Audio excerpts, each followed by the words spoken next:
Assalamu alaikum, welcome to my channel. Today how to create a Play Store. On open Play Store, click sign in,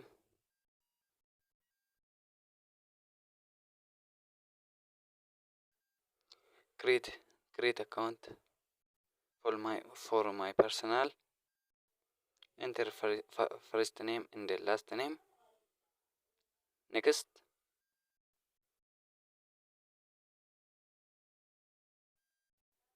enter the months, days, years and the genders,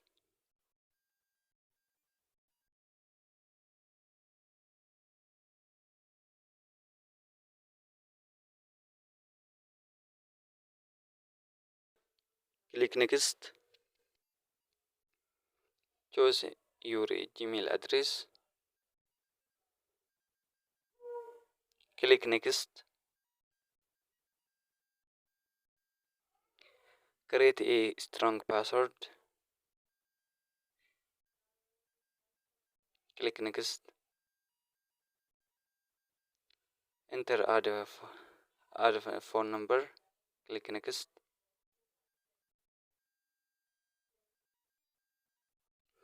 click I agree,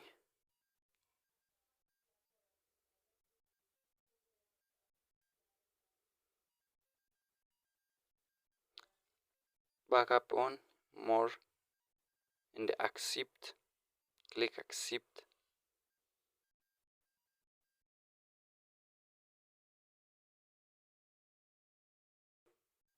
click install.